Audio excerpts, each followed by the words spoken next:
So welcome back to the Beast Game Podcast. This is a review for A Monster Calls. It's directed by J.A. Bayona. He's directed episodes of Penny Dreadful. It's written by Patrick Ness. He has TV writing credits.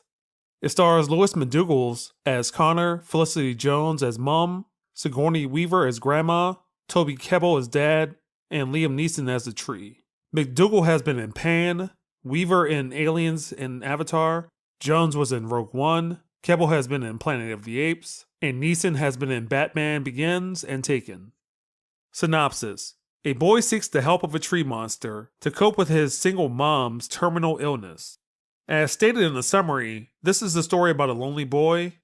His mother is sick, and it's found out later in the movie that she's dying of cancer. He's depressed about it. He's bullied in school, and the people at the school feel sorry for him. Occasionally, he'll have visions of a tree near his house.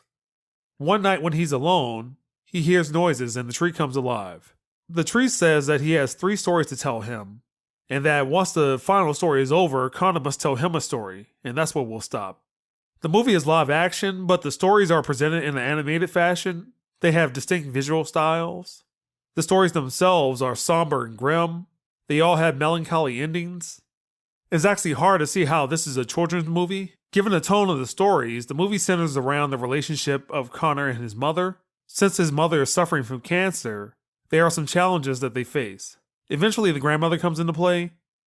Connor and the grandmother have a non-existent relationship that also factors in. Sigourney Weaver's accent could have been better, but it works in the framework of the movie. Due to the tone of the movie, the acting also reflects that. McDougall is very expressive, even though he is cheerless throughout the whole entire movie. Jones, Weaver, Kebbell, and Neeson do what's necessary for the movie to proceed.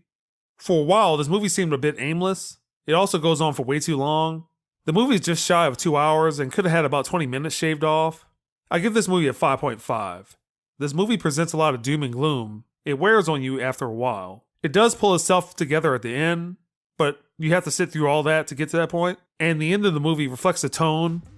That's the Beast Game Podcast. You can find more of our podcasts at beastgame.com, iTunes, Google Play, Stitcher, TuneIn, iHeartRadio, Twitter, and YouTube.